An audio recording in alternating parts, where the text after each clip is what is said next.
서린신경통의 통증의 발작이 극심할 때 심장 박동이 멎는, 맥박이 뛰지 않게 되는, 실신하는 그런 환자가 발생할 수 있습니다. 안녕하세요. 통증 캐치한 닥터 통케어의 한경림입니다. 오늘은 안면에 극심한 통증을 일으키는 질환 중에 하나인 서린신경통에 대해서 말씀드리도록 하겠습니다. 서린신경통은 서린신경이라는 신경이 가는 곳인 그 목젖 혹은 귓속, 석소, 혀 이런 데서 음식을 특히 삼킬 때 순간적인 극심한 통증이 발생하는 질환인데요. 그래서 이런 서린신경통을 앓고 계시는 분들께서는 물 한 모금 삼킬 때에도 이쪽에서 순간적인 통증이 오기 때문에 물조차도 먹기가 고통스러운 그런 질환이라서 이런 서린신경통을 앓고 계시는 분들은 짧은 시간 안에 이런 통증 때문에 먹을 수가 없기 때문에 영양실조에 걸리기도 합니다.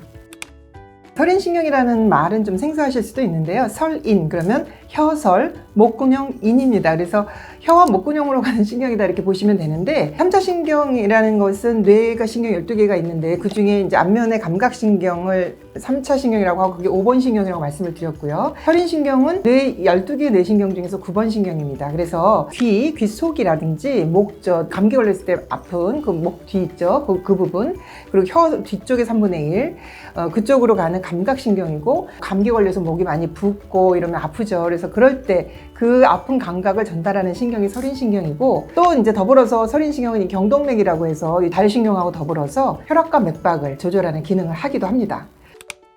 그래서 이런 서린신경에서 발생하는 그 신경통을 서린신경통이라고 하는데요. 우리가 이제 국제통증학회 진단 기준을 보면은 3차 신경통하고 똑같은 통증 양상입니다. 그러나 아픈 부위가 좀 다른 거죠. 3차 신경은 3차 신경이 가는 부위, 서린신경은 서린신경이 분포하는 부위인데요. 진단 기준을 보면 수초에서 길게 가도 2분을 넘지 않은 순간적인 통증이고 아주 심한 강도이며 전기 충격 같은 꾹 쏘이거나 찌르거나 하는 날카로운 그런 통증을 말하고 뭐를 먹거나 삼키거나 기침하거나 말하거나 혹은 하품할 때 유발되는 통증이다. 이런 이제 유발 자극들이 좀 있죠. 그래서 이쪽 턱 라인을 중심으로 얼굴 쪽은 3차 신경이라고 보시면 되고 조금 턱 속 쪽은 서린신경이 가는 곳이다라고 보시면 되는데 귀와 언저리에서부터 턱 쪽으로 해서 목 근처에서 통증이 일어난다면 3차 신경통인지 서린신경통인지 좀 헷갈릴 수가 있습니다. 3차 신경통이 가는 경우에는 건드리는 자극에 의해서 아프니까 대부분 찝는 초기에 아프다든지 찝는 게 힘들지만 삼키는 건 어느 정도 괜찮으신데 서린신경통 같은 경우는 삼킬 때 통증이 극심하게 옵니다. 그러니까 물조차 삼키기가 어렵고 따라서 3차 신경통 환자들은 많이 아프실 때 나는 밥은 못 먹고 죽을 아침에 조금 국에 말아 조금 먹었어요 말씀을 하시거든요. 통증이 많이 극심할 때 병원에 찾아오셔도 밥은 못 드셨다 하더라도 죽이나 국에 말아서 꿀꺽 삼키는 건 먹었어요 라고 말씀을 하시는데 서린신경통 환자들은 꿀꺽 삼키는 물 한 모금도 먹을 수 없어요 라고 말씀을 하십니다. 그래서 삼키는 그 동작에서 혀 깊숙한 곳에서 혹은 귓속 깊숙한 곳에서 통증이 온다면 서린신경통인 것입니다. 그리고 이런 분들이 이제 만약 병원에 찾아오셨을 때 3차 신경의 3번 가지를 국소마취를 통해서 1시간 정도 차단을 해서 3차 신경의 차단에 의해서 통증이 없어지는지 혹은 서린신경의 국소마취에 의해서 통증이 없어지는지를 감별해서 구분해서 일시적인 아마 통증이 없어지는 걸 확인합니다. 그래서 감별 진단을 하기도 합니다. 그 3차 신경통하고 서린신경통의 원인은 같습니다. 그래서 뇌 안에서 3차 신경이 있는 위치와 그 조금 옆이 서린신경이 있는 위치인데 신경의 변성에 의해서 이러한 신경통이 발생하고요. 신경의 변성은 나이, 노화와 관계되기 때문에 이제 나이 드신 분한테서 이런 병들은 잘 발생하고요. 그리고 뇌신경 주변에서 혈관이 혹은 뇌 종양이 신경을 압박함으로써 이런 서린신경통이 발생할 수 있기 때문에 이런 양상의 통증이 있으신 분들은 뇌 MRI를 통해서 뇌 안에 이상이 있는지 여부를 확인하는 것이 필요합니다. 서린신경통의 치료는 앞서 말씀드린 3차 신경통의 치료와 똑같습니다. 그 이유는 통증이 일어나는 신경통이 생기는 원인이 같다고 보고 또 통증 양상도 같고 아픈 부위만 다른 그런 질환이다 보니까 치료 방법은 같은데요. 일단 사용하는 약물이 같습니다. 그래서 뇌신경이 과민하게 이렇게 발작적인 통증을 일으키는 그런 컨디션이기 때문에 뇌신경 자체의 그런 어떤 전도를 떨어뜨리기 위한 대표적인 항관절약인 카바마제핌을 사용하게 되고 그것이 가장 효율적으로 통증을 억제할 수 있는 그런 약물이 되겠습니다.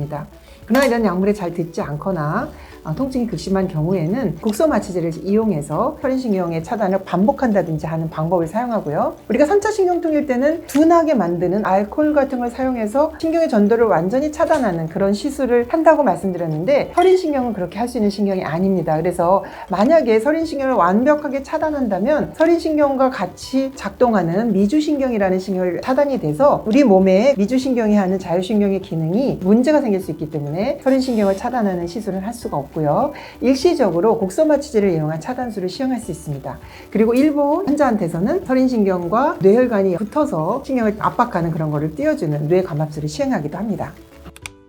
혈인신경통에서 한 가지 드물지만 기억해 두셔야 되는 중요한 것은, 우리 미주신경이라는 것은 우리 몸을 편안하게 혈압과 맥박을 떨어뜨려주는 그런 부교감신경의 역할을 하는 신경입니다. 그래서 혈인신경의 자극이 세게 가면 미주신경의 자극을 줌으로써 혈압과 맥박이 훅 떨어지는 일이 생길 수 있는데, 그래서 혈인신경통의 통증의 발작이 극심할 때 미주신경이 자극돼서 심장 박동이 멎는, 맥박이 뛰지 않게 되는, 실신하는 그런 환자가 발생할 수 있습니다. 이거는 2010년도에 제가 보고했던 65세 남자 환자한테 혈인신경통의 극심한 통증을 앓고 있었을 때 심장 수축이 멈추면서 실신을 해서 심박동기를 넣고 항강질약인 카바마제핀이라는 약물로 통증을 잘 조절하면서 환자가 완쾌됐던 증례 보고인데요.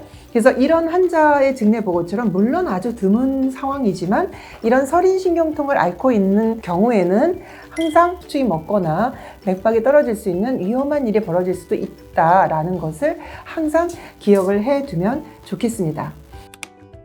오늘은 물도 삼키기 어려운 통증인 극심한 통증을 일으키는 안면 통증, 그리고 우리가 심박동을 멈추고 맥박을 떨어뜨려서 실신할 수 있게 하는 그런 위험한 합병증을 가져올 수 있는 혈인신경통에 대해서 말씀드렸습니다. 통증 없는 삶, 우리들의 권리입니다. 통증 더 이상 참지 마세요.